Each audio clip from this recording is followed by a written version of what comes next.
Bismillahirrahmanirrahim. Assalamu alaikum all of you. Today our topic is about the short question of exercise chapter number 5 circular motion. Question number 5.1 कहता है कि difference between tangential velocity and angular velocity. If one of these is given for a wheel of known radius, how will you find the other? कहते हैं tangential velocity and angular velocity को explain करें, इनके दरमियान क्या फ़र्क है, और अगर इन दोनों में से कोई एक दी गई हो और कोई व्हील हो और उसका रेडियस आपको नाउन हो, तो दूसरी आप कैसे फाइंड आउट कर सकते हो? उसके लिए टेंजेंशियल वेलोसिटी, तो टेंजेंशियल वेलोसिटी कहते हैं कि वो वेलोसिटी है जो किसी भी पार्टिकल की लीनियर वेलोसिटी होती है जब वो सर्कुलर पाथ में मूव कर रहा होता है। जब कोई बॉडी सर्कुलर पाथ में मूव करती है उसके पास एक लीनियर वेलोसिटी होती है, वो अलोंग दी टेंजेंट होती है। तो इस वजह से इसको टेंजेंशियल वेलोसिटी कहते हैं और इसकी जो डायरेक्शन है वो अलोंग दी टेंजेंट होती है और इसका जो यूनिट है वो मीटर पर सेकंड है। दूसरी तरफ एंगुलर वेलोसिटी है, तो डिस्प्लेसमेंट में जो तब्दीली की शरह होती है उसको हम एंगुलर वेलोसिटी कहते हैं और इसकी जो डायरेक्शन है वो along the axis of rotation होती है। तो इसका जो यूनिट होता है वो मीटर पर रेडियन पर सेकंड है।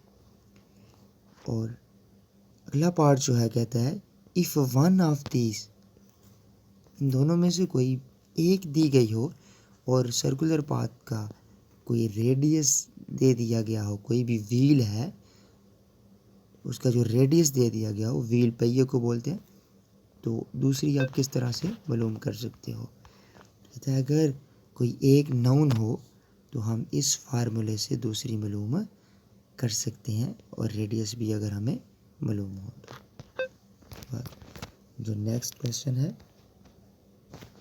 5.2 में हमें क्या कह रहा है कि what is meant by centripetal force, explain करें कि सेंट्रीपिटल फोर्स से आप क्या मुराद लेते हैं और ये किसी भी ऑब्जेक्ट को सर्कुलर पाथ फॉलो करने में किस तरह से मिया होती है, किस तरह से ये उसको फर्निश्ड करती है, मिया की जाती है। तो सेंट्रीपिटल फोर्स एक ऐसी फोर्स है जो किसी भी बॉडी को सर्कुलर पाथ में मूव करवाने के लिए या उसको सर्कुलर पाथ में रहने के लिए ज़रूरी होती है और ये हमेशा सर्कुलर पाथ के सेंटर की तरफ होती है।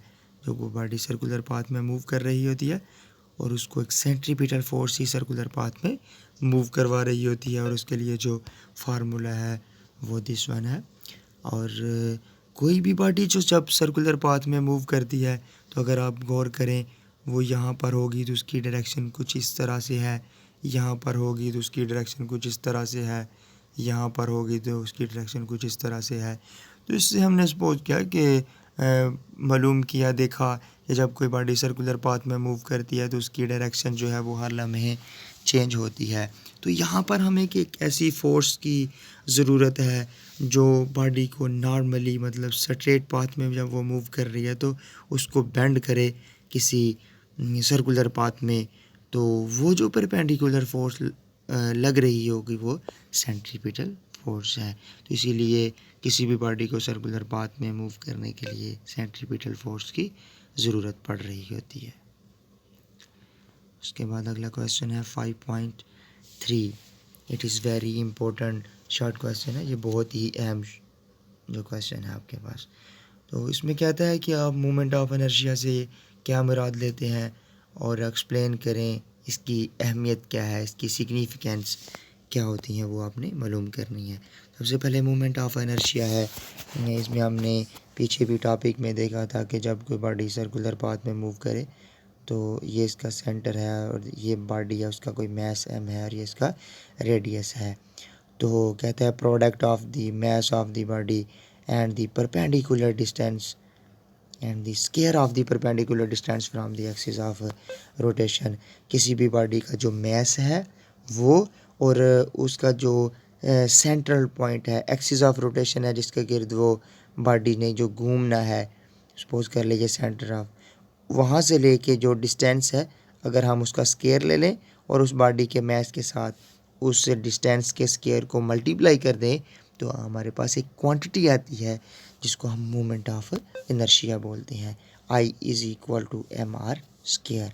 उसके बाद उसकी जो सिग्निफिकेंस है, तो अगर आप गौर करें तो यहाँ पर जो आई है वो जो रोल प्ले कर रहा है एंगुलर मोशन में, वही जो रोल है मैस वो लीनियर मोशन में अदा कर रहा होता है। तो ये इसकी सिग्निफिकेंस है।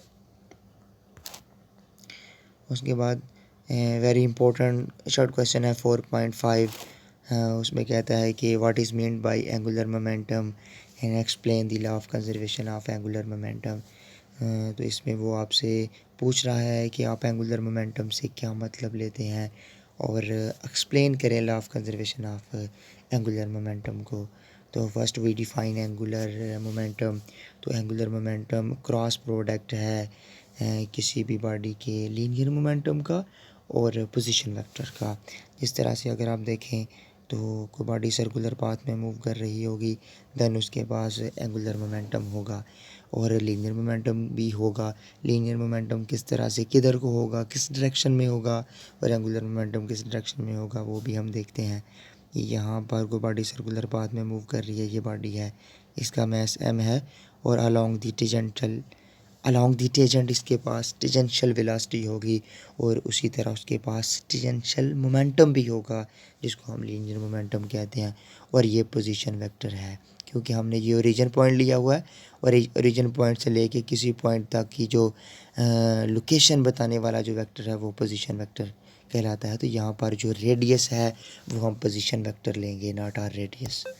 तो इसीलिए जो रेडियस वो पोजीशन वेक्टर और linear momentum of the body का जो क्रॉस प्रोडक्ट होगा वो एंगुलर मोमेंटम होगा। और ये एक एंगुलर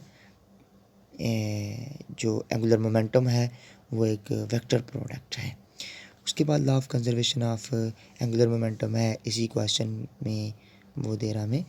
तो कहते हैं if no external torque. No external torque का क्या मतलब है, जब टॉर्क लगेगा तो बॉडी सर्कुलर पाथ में घूमेगी, अपने एक्सिस के गिर्द रोटेट करेगी। तो आप सपोज कर लें बॉडी के ऊपर कोई फोर्स नहीं लग रही, तो जब फोर्स नहीं लग रही, फोर्स ज़ीरो है, देन टॉर्क भी ज़ीरो है। तो आप कह सकते हैं कि जब कोई बैरूनी टॉर्क अप्लाई नहीं कर रहे तो जो टोटल सिस्टम का जो एंगुलर मोमेंटम है वो रिमेन कंजर्व्ड है, मतलब सेम है, कह लें चेंज नहीं हो रहा। तो इसका मतलब है tau is equal to zero, delta tau is equal to zero, tau में कोई चेंज नहीं आ रहा, तो देन वो एंगुलर मोमेंटम होगा। फिर हम कह सकते हैं angular momentum delta L is equal to zero, L is angular momentum. तो टोटल जो एंगुलर मोमेंटम होगा वो रिमेन कंजर्व्ड रहेगा। This is the fundamental principle law of the physics. Physics का ये बहुत ही फेमस और बेसिक लॉ है। उसके बाद very very very important short question है, ये शो दैट, आपने शो करना है कि L not is equal to m v are, ये आपने प्रूव करना और ये बहुत ही इम्पोर्टेंट शॉर्ट क्वेश्चन है। Let us consider with that we have a mass of m। फर्ज कर लें कि हमारे पास एक पार्टिकल है जिसका मैस m है और वो एक सर्कुलर पाथ में मूव कर रहा है और जिस वेलोसिटी के साथ वो मूव कर रहा है वो टेंजेंशियल वेलोसिटी v है और उसी के अलोंग उसका जो मोमेंटम होगा वो लीनियर मोमेंटम होगा और वो एक सर्कल में मूव कर रहा है जिसका रेडियस r है और उसको हम पोजीशन वेक्टर भी बोल सकते हैं। और सेंट्रल पॉइंट वो उसका जो है वो रीजन है, उसको हमने O से डिनोट किया हुआ है as shown in the figure. तो जो देन उसका जो हम एंगुलर मोमेंटम लिखेंगे वो क्रॉस प्रोडक्ट होता है R एंड P का। तो L is equal to R cross P, L is equal to r p, जब हम क्रॉस ख़त्म करेंगे तो साइन थीटा आता है, और ये एक वेक्टर प्रोडक्ट है तो उसकी वजह से उसके साथ डायरेक्शन के लिए हम यूनिट वेक्टर भी लगाएंगे। तो जिस तरह हमने पिछले लेक्चर सेकंड चैप्टर में पढ़ा था कि जब हम क्रॉस प्रोडक्ट उसका जो मैग्नीट्यूड लेते हैं, जब हम मैग्नीट्यूड अप्लाई करेंगे तो जो वेक्टर है वो साइन, जो वेक्टर का साइन है वो ख़त्म हो जाएगा।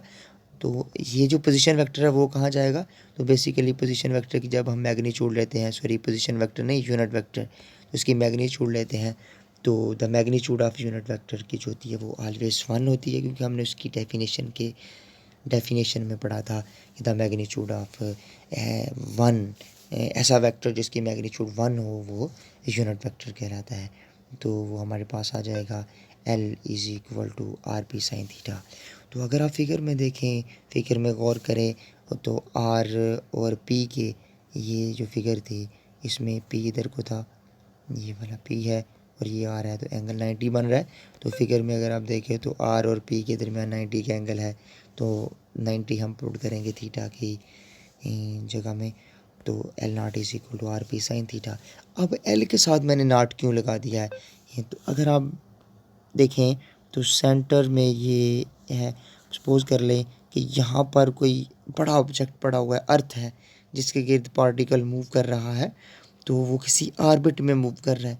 तो ऑर्बिट में मूव करने की वजह से उसके पास एक एंगुलर मोमेंटम होगा जो ऑर्बिटल एंगुलर मोमेंटम होगा, जो हमने पीछे भी पढ़ा था। तो इसीलिए हम यहाँ पर फिर एल नॉट लगा देंगे। L not mean orbital angular momentum. Sine theta 1 होता है, L not is equal to m, और पी जो है वो एम वी के बराबर है, तो उसकी जगह पे एम वी आ जाएगा। तो L not is equal to m v r, hence prove that. And next जो शॉर्ट क्वेश्चन है वो आ जाएगा हमारे पास, describe what should be the minimum velocity for a satellite to orbit close to the earth around it. लगता है आपने मिनिमम वेलोसिटी जो है उसको डिस्क्राइब करना है कि वो कौन सी वेलोसिटी होगी जिसकी वजह से कोई भी जो सैटेलाइट है वो, सपोज कर लें कि अर्थ है, तो उसके करीब तरीन ऑर्बिट में, जो करीब उसके बिल्कुल क्लोज होगा, अर्थ के क्लोज ऑर्बिट होगा, उसमें मूव करने के लिए जो सैटेलाइट को या फिर आप कह लें किसी ऑब्जेक्ट को जो वेलोसिटी चाहिए होती है वो वेलोसिटी डिस्क्राइब करें, उसके लिए फार्मूला निकालें। तो बेसिकली वो क्रिटिकल वेलोसिटी होती है, वो मिनिमम वेलोसिटी होती है जो किसी भी सैटेलाइट को अर्थ के करीब तरीन ऑर्बिट में मूव करने के लिए चाहिए होती है, तो वो क्रिटिकल वेलोसिटी है और वो हम कैलकुलेट करते हैं। तो उसकी कैलकुलेशन के लिए हम फ़र्ज़ कर लेते हैं कि एक सैटेलाइट है, वो सर्कुलर पाथ में अर्थ के अराउंड में मूव कर रहा है। सपोज़ ये अर्थ है, उसके गिर्द वो मूव कर रहा है सर्कुलर पाथ में। तो बेसिकली यहाँ पर अर्थ है और ये सैटेलाइट है, तो उनके दरमियान में एक फ़ोर्स है, इनके दरमियान में एक फ़ोर्स ने इनको एक दूसरे के साथ जकड़ा हुआ है, तो वो ग्रेविटेशनल फ़ोर्स है, ग्रेविटी फ़ोर्स है जिसको हम mg कहते हैं। और वही ग्रेविटेशनल फ़ोर्स जो है वो ग्रेविटी की जो अर्थ की फ़ोर्स है वो सेंट्रीपिटल फ़ोर्स में आ कर रही है, तो इसीलिए हम mg is equal to m v square over r लिखेंगे। तो देन अगर आप देखें पिछले फार्मूले में एम से कैंसिल हो जाएगा, तो जो हमारे पास रिज़ल्ट बचेगा वो आएगा g is equal to v square over r. तो आर जी की तरफ जाके मल्टीप्लाई हो जाएगा, तो हमारे पास आ जाएगा v square is equal to g r. अब अगर आप देखें तो यहाँ पर जो स्मॉल आर है उसको हम उसकी जगह पे हम कैपिटल आर लिखेंगे। और हम कैपिटल आर क्यों लिख रहे हैं, क्योंकि रेडियस ऑफ द अर्थ है, तो हम वो बड़ा आर लिख लेंगे, उसकी जगह पे कैपिटल आर आ जाएगा। और स्क्वायर रूट दोनों तरफ लेंगे तो v is equal to g r आ जाएगा। और जी की वैल्यू 9.8 पुट करेंगे, और आर जो है वो रेडियस ऑफ द अर्थ और उसकी वैल्यू ये होती है वो हम पुट कर देंगे। तो इसको हम सॉल्व आउट करेंगे तो हमारे पास जो आ जाएगा वो आएगा v is equal to 7.9 kilometre per second square. This is our result. Okay बच्चे, अपना ख्याल रखिएगा, मिलते हैं नेक्स्ट लेक्चर में।